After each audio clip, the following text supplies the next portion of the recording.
eu preciso falar uma coisa para vocês que, depois de 5 anos sendo evangelista da comunidade, é muito da hora ver esse tanto de gente aqui usando PHP e estando no evento. Então, primeiro, em nome da comunidade, queria agradecer vocês de estarem aqui hoje. Beleza? PHP! Bom, algumas pessoas às vezes me param depois das palestras e perguntam, cara, como é que eu faço para palestrar? O que você fez de treinamento e tal? E, na verdade, todo esse tempo eu só estou falando das coisas que eu gosto, que eu uso. E uma delas que eu nunca tinha falado aqui na comunidade de PHP era sobre blockchain, sobre criptomoeda. Muita gente vai falar que essa palestra é sobre Bitcoin. E ela não necessariamente é sobre Bitcoin, ela é sobre criptomoedas. Mas, claro, eu vou me basear no Bitcoin porque foi a primeira criptomoeda a implementar esse conceito de blockchain e que a gente pode se basear para entender melhor o que é isso. Se a gente olhar o que aconteceu em 2017, foi um grande boom do mercado de criptomoedas. Então, aí em laranja é o market capital, ou seja, quanto dinheiro tem em cima daquela coisa. O em laranja é o Bitcoin e o em cinza são as altcoins, certo? Dá para ver que ali no meio do ano deu o boom e no final do ano, né, que deu o pico maior. Mas eu comecei a mexer com Bitcoin e criptomoeda muito antes de 2017. Em 2012, eu ganhei o prêmio numa hackathon de $1.000 para gastar na AWS. Tinha um ano só para eu gastar $1.000, eu não tinha nada para rodar lá. Aí eu comecei a pesquisar como que eu poderia alugar meu poder de processamento para pessoas renderizarem filmes em 3D. Vocês já devem ter visto isso, né? A galera da Pixar, por exemplo, usa esse tipo de farm de renderização. E aí eu achei um cara falando sobre minerar Bitcoin. Aí eu falei, beleza, vamos minerar Bitcoin. Só que a cada $10 que eu gastava na AWS, rendia $1 mais ou menos de Bitcoin. Mas eu tinha ganho o prêmio mesmo, então eu falei, beleza, minera aí. Eu gostei tanto da brincadeira que eu resolvi montar um minerador. Então eu segui um guia, e o guia falava assim, compra uma caixa de feira de fruta, né, de pôr fruta, coloca uma placa-mãe, a GPU, uma boa fonte, e mete bronca. E engraçado que isso que eu estou mostrando para vocês são fotos que eu fui tirando com o meu celular durante a época mesmo. Por que eu tirei uma foto da tela e não tirei um screenshot? Eu não sei, mas é isso que aconteceu. Aqui sou eu testando vender um Bitcoin, né? Uma fraçãozinha, em 2014, quando eu estava meio que aumentando meus negócios, digamos assim. Então dá para ver ali que um Bitcoin valia R$ 1.278. E aí, aquela quantidade que eu vendi virou R$ 97. Hoje valeria 2.500. E aí eu comecei a aumentar, digamos assim, né, a coisa. Então eu comprei uma estante toda vazada, comecei a colocar mais placas ali e tal, não sei o quê. Coloquei um termômetro, um ventilador que ligava sozinho aqui embaixo, enfim. Mas eu não cheguei nem perto do que os caras já fizeram, né? O líder da gambiarra. Quem tem toque, isso daqui é um negócio, né? Foi engraçado que na época, como eu estava falando muito a respeito de Bitcoin e tal, ao meu redor, digamos assim, na região ali de Campinas, onde eu morava, eu fui num evento e um jornalista do Valor Econômico me conheceu e me entrevistou. Tudo bem que ele errou meu nome, ele me chamou de Gabriel Rama Couto, eu sou Rodrigues Couto, mas ele misturou, na verdade, o meu nome com o do Gabriel Rama, que é um outro cara que também mexe com Bitcoin. Então está perdoado. Bom, o que aconteceu? Aquela flechinha aponta para o momento em que o Bitcoin deu uma queda, logo depois. Vocês estão vendo que em 2014 ele deu uma alta, né? Foi ali que eu comecei mais ou menos a minerar para valer, e depois ele deu uma queda. E aí ficou 2 anos e meio nessa reta que me deixou doido. Aí um cara me fez uma pergunta no Twitter, como ficar rico com isso? Bom, eu vendi tudo antes de 2017, então acho que eu não sou a melhor pessoa para responder isso daí.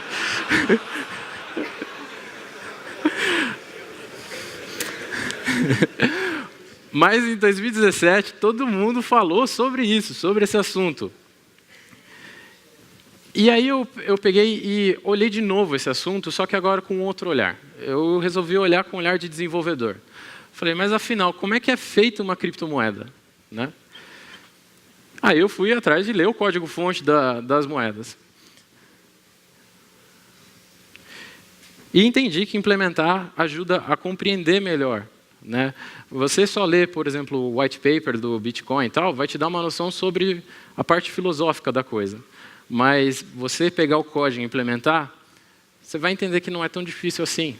Mas todo o conceito foi o mais difícil, até chegar naquilo. E aí eu resolvi criar uma moeda em PHP. Tem gente que chama de plata, tem gente que chama de pega-plata, eu ainda não decidi. Mas como tem um evento no Brasil que chama Pega-Peste, então eu vou chamar de Pega-Plata. Bom, qual que foi o problema que o Bitcoin se propôs a resolver? Cada criptomoeda, é importante falar que ela se propõe a resolver um problema muito diferente. Mas o Bitcoin, em princípio, tentou resolver esse problema aqui. O Pokémon está aí? Olha você na palestra, Pokémon. Pokémon me pediu emprestado R$ 9,99. Por quê? Porque a gente tem esse bug cerebral e as coisas colocam tudo com 99 no final, para comprar uma coxinha e um guaraná na lanchonete. Eu me senti velho falando lanchonete agora. E eu falei, claro, você deposita na minha conta e me manda uma mensagem. Né, depois avisando, beleza, cara, ó, depositei na tua conta. Só que aí o Pokémon vai me mandar essa mensagem agora de uma maneira diferente. Ele vai me avisar que pagou aqueles R$ 9,99 que eu emprestei para ele, me mandando uma mensagem por uma rede descentralizada e distribuída. Ou seja, sabe quando você conta uma coisa para um amigo seu, esse amigo conta para um outro amigo e de repente chega no cara final que você queria? É mais ou menos isso acontecendo, só que agora na internet. Então, vamos pensar mais ou menos em como seria o código disso.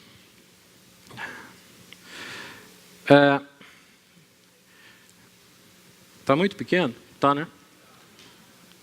Isso porque eu aumentei antes de vir aqui. Uou, peraí, agora também os caras não são míope. Imagina então que eu tenho uma classe message e uma classe P2P. E aí aqui na classe message, então meio que o Pokémon colocaria que ele vai mandar para o Bob a mensagem depositei R$ 9,99 e faria o broadcast dessa mensagem na rede, certo? Então, message é uma classe simples, certo? Que tem lá o from, to e o texto. Se eu pegar aqui no meu terminal e dar um execute, então mostra que o Bob recebeu do Pokémon a mensagem depositei R$ 9,99. Bom, o que vai acontecer, na verdade, por debaixo dos panos, é que essa mensagem vai para outros nós, que vai para outros nós, e aí chega em mim. Só que quando chegar em mim, eu vou falar assim, peraí, será que foi o Pokémon mesmo que falou isso? E aí então vem a primeira arma das criptomoedas, o próprio nome diz cripto, né, que é a criptografia. No caso aqui são as chaves criptográficas. Então, vamos lá. Eu deixei alguns brains preparados. Então, vamos para o step 2. Aqui o que acontece? Na mensagem, além do Pokémon me mandar o texto, ele vai me mandar uma assinatura do texto que ele está mandando. E aí, ele vai usar a chave privada que ele vai gerar no computador dele. Se vocês ficaram antenados com o que aconteceu no PHP 7.2, teve uma coisa que foi a biblioteca padrão de criptografia do PHP 7.2 foi a libsodium. E o PHP foi a primeira linguagem a fazer isso, que a gente digamos que é criptografia moderna. O que eu faço aqui? Eu gero um par de chaves, então a chave privada, que só o Pokémon, no caso, saberia, e a chave pública. E aí depois eu posso assinar um texto usando essa chave privada, certo? E é isso que o Pokémon está fazendo aqui. Então, agora, ao invés de ele falar que, tipo, from Pokémon, ele pode falar que é o hash da chave pública dele, certo? Eu não preciso mais saber o nome dele. Ele manda para o Bob, aqui também ele poderia colocar a minha chave pública. A mensagem que ele quer mandar e a assinatura. Então, se a gente executar isso daqui, mostra que o Bob recebeu desse hash louco aí a mensagem depositei 9,99 e que a assinatura é válida. Bom, como é que eu validei essa assinatura? No caso aqui, eu fiz uma classe que representa eu, e eu pego e verifico a assinatura, colocando o texto e a chave pública, certo? E isso me diz se é válido. Bom, o que aconteceu agora é que, então, ao invés de o Pokémon disse nananá, virou um hash, né? E eu sei que aquele hash é o Pokémon porque, de alguma forma, ele me contou aquilo já alguma vez. Essa é a única forma de saber. A partir de agora, a gente tem um sistema que deixa as coisas acontecerem anonimamente. Então, aonde vai estar a falha que vai identificar quem é nas pontas, nas extremidades. Certo? Se ele plugar isso com algum outro serviço, e nesse serviço ele colocar o nome dele. Por enquanto, é anônimo. Bom, imagina que 3 horas depois, me chega uma mensagem falando que o Pokémon depositou 9,99. Aí vem minha dúvida, mais 9,99 ou ainda aquela mensagem anterior? Como é que a gente resolve isso? Bom, nossa senhora. A primeira coisa que eu fiz, eu troquei a classe mensagem, ela não existe mais. Agora o que existe é transação. Certo? Porque afinal, ele só precisa me avisar que é 9,99, que ele depositou para mim. E eu coloquei 2 campos novos. Um deles é um ID. Então esse ID da transação é gerado é o hash SHA-256, da concatenização, é difícil de falar essa palavra, né? Da junção, ó, do campo from, to, value e previews txid. O que é isso? Se eu fizesse um hash somente disso aqui, toda vez que o Pokémon me transferisse 9,99, ia ser igual. Mas aqui eu estou obrigando ele a colocar o ID da transação anterior que ele fez. Então, toda vez esse ID vai ser diferente, certo? Se eu executar esse carinha aqui, então o que aconteceu? Eu recebi a transação e depois eu recebi de novo. E aí eu coloquei uma verificação que prova que, opa, peraí, esse ID aqui da transação eu já recebi, então você está repetindo a transação para mim.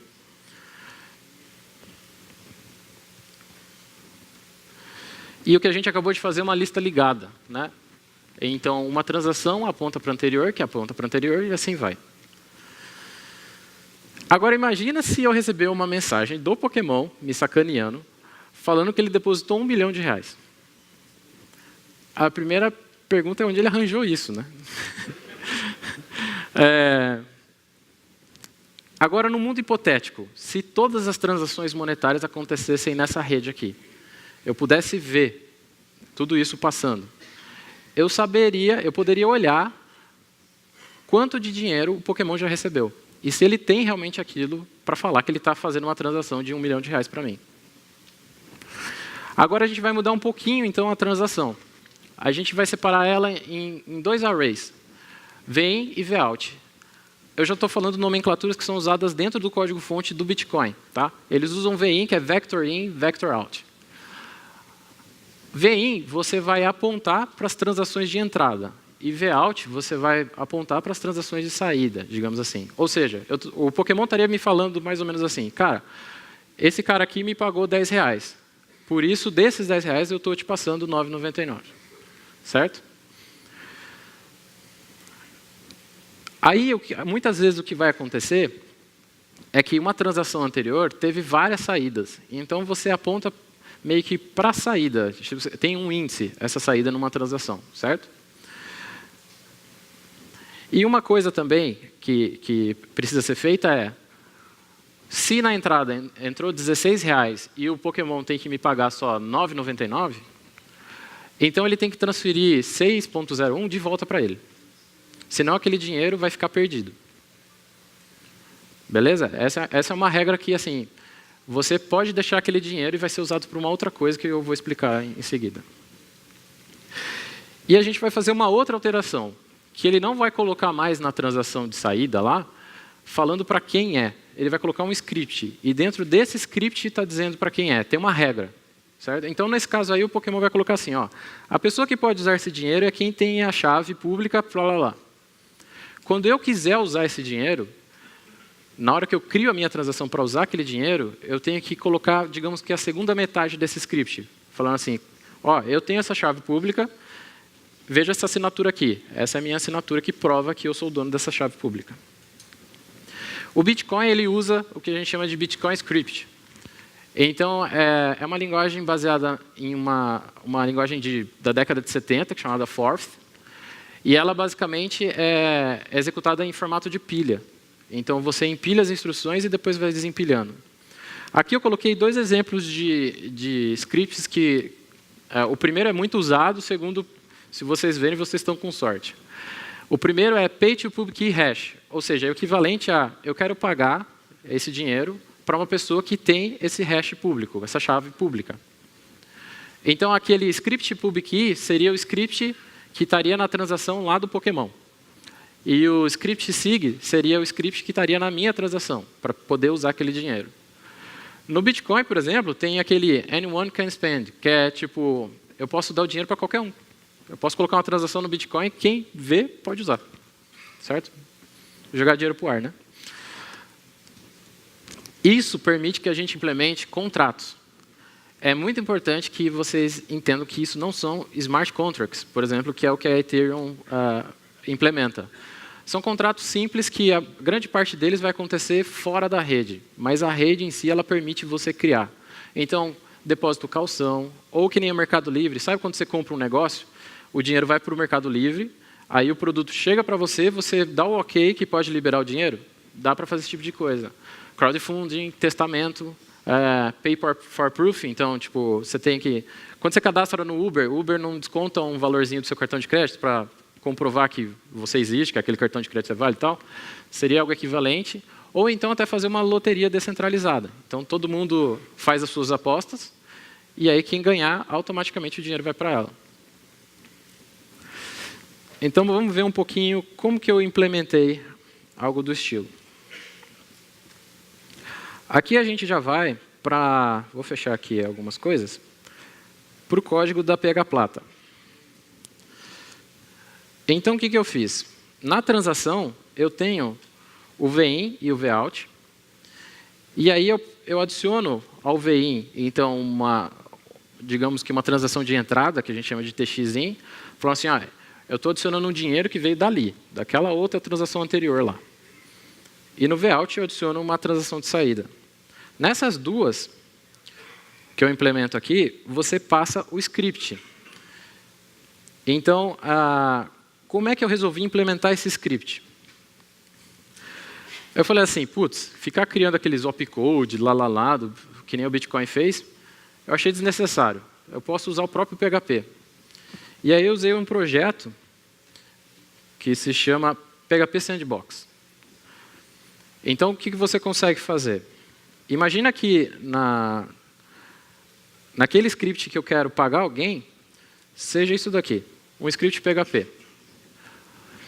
Toda transação do Bitcoin de saída tem que ter um script que vai ter essa função execute. E aí os parâmetros você que decide. Porque os parâmetros, quem quiser mexer no dinheiro vai ter que passar. E aí ela tem a regra dentro dela. Então aí no caso o que ela está fazendo? Você tem que comprovar que você é o dono daquela chave privada e que você assinou essa transação. Que, tipo, você consegue comprovar via assinatura que é o dono disso, que pode mexer nesse negócio. Para executar isso daqui, eu fiz o seguinte. Então, eu instancio a classe aí do PHP Sandbox, coloco algumas classes para dentro dela. Quando você roda um código dentro do PHP Sandbox, ele basicamente não enxerga nada do teu código. Ele isola o teu código ali. E aí eu executo o código passando, então, o script da TXOut, né, que é a transação de saída, no caso, e passando os argumentos que foi definido na TXIN. Então, aqui seria o script que o Pokémon colocou, e aqui seria o script que eu coloquei para poder usar aquele dinheiro. Certo?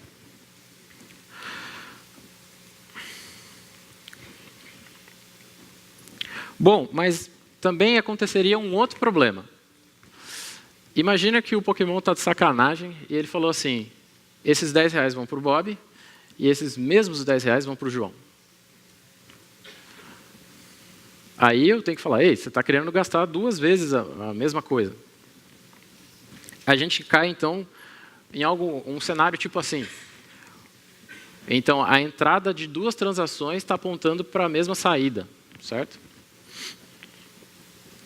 E aí a gente entra na área mais importante da criptomoeda, no caso do Bitcoin, que são as transações irreversíveis. Então, a gente vai evitar que aconteça o double spending, que é você gastar 2 vezes o dinheiro, e a integridade do histórico, ou seja, eu impeço que alguém mude o que já aconteceu. Imagina que eu vou fazer o seguinte, todas aquelas transações que vocês viram, eu vou colocar num bloco. Mas o bloco não vai ter só isso. Ele vai ter, por exemplo, o hash do bloco anterior e alguns campos extras que já vou explicar o que são. Então, de novo, a gente montou uma lista ligada, dessa vez entre blocos, certo? Isso é blockchain. Esse bloco verdinho, que é o primeiro da blockchain, a gente chama de Gênesis. Ele é o único que não aponta para um bloco anterior. Todo o resto tem que apontar para um bloco anterior. E agora a gente tem que impedir que alguém vá lá no passado e troque um bloco. Para fazer isso, a gente tranca esse bloco. Existem diversas formas de trancar. A forma como o Bitcoin propôs é usando um desafio computacional, que a gente chama de Proof of Work. Mas existe, por exemplo, o Proof of Stake, que seria que você pode trancar esse bloco se você tiver 1000 Bitcoins. Então, você prova que você tem valor e, por você ter valor, eu acredito em você. Basicamente, o que o Proof of Work vai fazer é você vai gerar um hash dos dados do bloco e ele tem que ser menor do que um alvo do desafio. É mais ou menos assim, o hash é hexadecimal. Se o hash que eu gerei do meu bloco for menor do que o hash do desafio, significa que eu tranquei aquele bloco. E também a maioria das criptomoedas, elas implementam um block time. Ou seja, eu desejo que um bloco seja trancado a cada X minutos ou segundos. Que nem o Bitcoin propôs 10 minutos, o Litecoin propôs 2 minutos e meio, a Ethereum é mais ou menos 15 segundos. Sempre vai estar próximo desse tempo sugerido.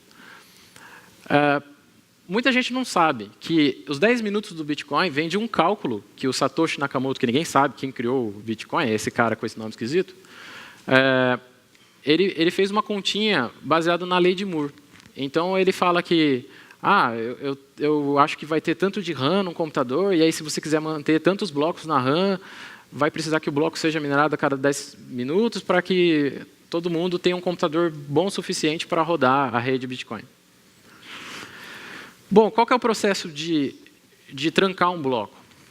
Você pega lá o bloco que... Então, eu vi algumas transações acontecendo na rede, juntei elas num bloquinho, rodo o hash em cima dele e vejo se esse hash é menor do que o desafio. Então, por exemplo, aqui não deu. Quando não deu, eu somo mais um naquele campo nonce, que fica dentro do bloco. Gero o hash de novo, não deu.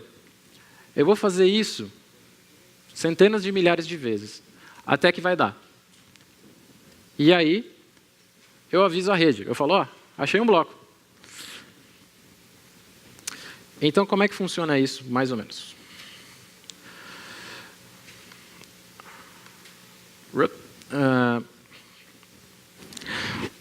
O que a gente vai fazer, na transação...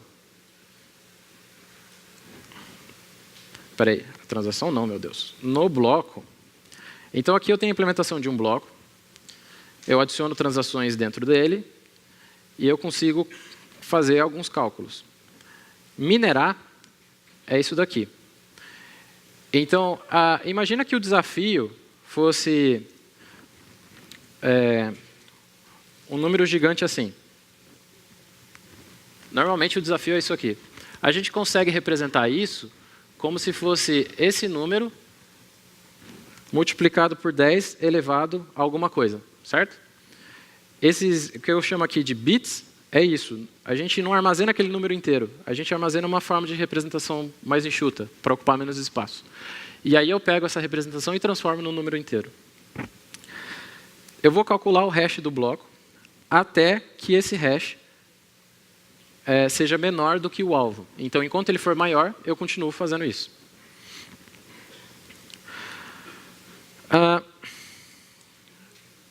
Eu vou correr um risco agora.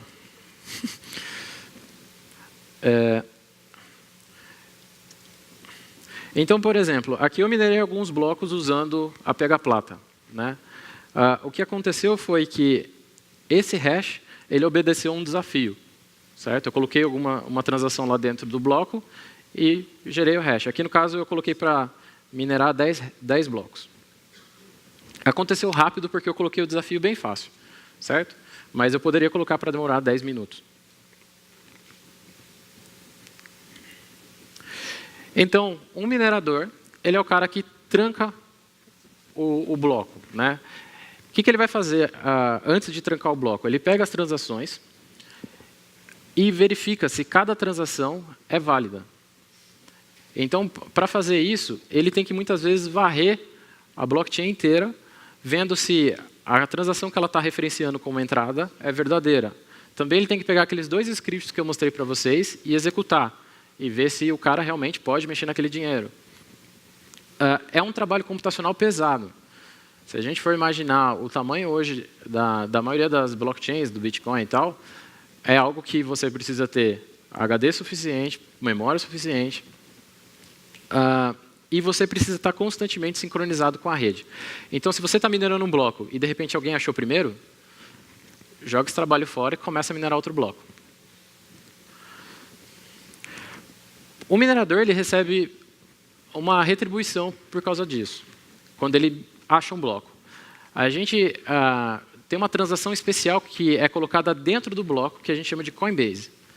Então, o minerador ele tem direito de colocar que ele está recebendo X bitcoins, por exemplo, por ter encontrado aquele bloco, certo? É a forma que, digamos que a moeda é criada. É assim que, por exemplo, surgem bitcoins. No começo do Bitcoin, cada bloco gerava 50 moedas. E a cada 210 mil blocos, esse valor é dividido pela metade. Então, hoje está em 12,5. Também existe uma outra forma, que é o FII para o minerador. Lembra quando eu falei para vocês que na transação, o Pokémon tinha que pegar o troco de volta para ele? Se ele não pegar o troco de volta para ele, significa que ele está dando aquilo para o minerador. O minerador pode usar esse dinheiro. Hoje, isso é muito importante. Os mineradores eles dão prioridade para as transações que têm um FII maior. Ou seja, você deixou uma graninha a mais ali para o minerador. Para vocês terem ideia, se eu quero fazer uma transação para alguém na rede Bitcoin e que isso seja validado, ou seja, colocado num bloco em 30 minutos, eu preciso pagar 85 centavos de dólar. Se eu quero que seja na próxima hora, 28 centavos de dólar. E quanto mais complexa a minha transação for, mais caro vai custar. Essa vai ser a única forma, inclusive, de os mineradores ganhar dinheiro quando acabar a geração de moedas do Bitcoin, que vai ser lá por 2.100 e pouco o ano. Agora, o que acontece se 2 mineradores acharem o bloco ao mesmo tempo? Bom, eu não vou saber quem está certo. E aí a minha chain vai parecer isso aqui, né? Parece o Git. A altura da chain, quanto mais o galho mais alto, é o galho que eu vou acreditar. Então, normalmente, quando você paga alguém pela rede Bitcoin, e algum minerador minera aquilo e já manda num bloco, você não acredita ainda. Você espera que fique com uma profundidade de uns 3 blocos, até você falar, beleza, isso foi verdade. Porque pode ser que você esteja olhando uma chain errada. E aí também a gente tem a questão do consensus. Consensus é a parte mais importante de uma criptomoeda, que são as regras e com que todos os nós devem seguir. Então, por exemplo, não pode existir uma transação com valor negativo. Ou o número que aparece ali na entrada, no VIN, ele não pode ser menor do que o que está na saída, né? Então o cara não pode falar, o cara ali me deu 10 reais, eu estou te pagando 11. Esse é o princípio, digamos assim, da parte filosófica da criptomoeda, né? Aqui no caso do meu código, eu implementei uma classe chamada consensus.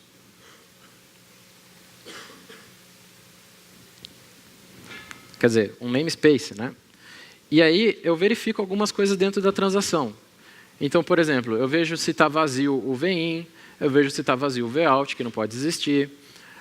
Eu vejo se tem alguma transação negativa. Aqui que eu implemento as regras. No Bitcoin vocês vão achar exatamente a mesma coisa.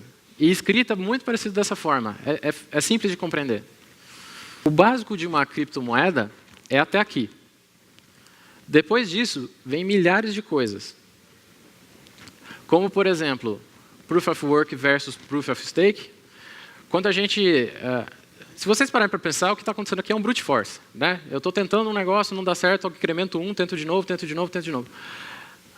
Se a gente olhar o consumo de energia disso, é gigantesco. Então, isso está começando a gerar problema para o planeta. O Proof of Stake é uma forma de você minerar sem gerar esse mal para o planeta. Tem também a questão de como funciona o protocolo peer-to-peer. Cada moeda implementa uma forma de fazer troca de transações, blocos e tudo mais. Protocolo RPC, então, você roda um cliente da moeda, né? Então, por exemplo, eu subo aqui um servidor do Bitcoin e eu conecto nesse servidor e posso fazer transações Bitcoin. A maioria implementa RPC. Não existe só a blockchain, existe um outro tipo, por exemplo, que é o Tangle, uma outra representação que faz com que eu consiga distribuir transações e de forma confiável. Tem os smart contracts do Ethereum, tem vários tipos de mineração, então você pode minerar usando CPU, GPU, ASIC, que são chips específicos para minerar aquela moeda. Lightning Network, então, que nem eu não quero esperar 10 minutos. Eu quero fazer uma transação na rede Bitcoin e não quero esperar esse tempo. Está em fase beta, você poder conversar direto com o seu destinatário e criar uma transação, os dois ali, de forma confiável, que depois vai para a rede Bitcoin. Mas, por enquanto, é de um para o outro. Enfim, tem N coisas. Se vocês querem ler sobre criptomoedas modernas, Cardano, IOTA e Decred. São criptomoedas que vale a pena você entrar a fundo. São as que eu acredito que vão dominar o mercado agora em 2018. Tem também criptomoedas que fazem o cross-chain, então, que nem a Waves. Sabe quando você tem que fazer conversão de moeda? Tipo, eu tenho real, quero converter para dólar, quero converter para euro. Se você tem Bitcoin, quer converter para Litecoin, quer converter para outra coisa, tem uma forma de fazer descentralizado isso, que é o que essa moeda Waves propõe. Também tem criptomoedas privadas. Aí, na verdade, não é criptomoeda, né? Mas seriam blockchains privadas, que é o Quorum e o Corda. E o assunto aqui, o último, que é dApps. Então, seria aplicações distribuídas. Conclusões. Pokémon, para de comer coxinha.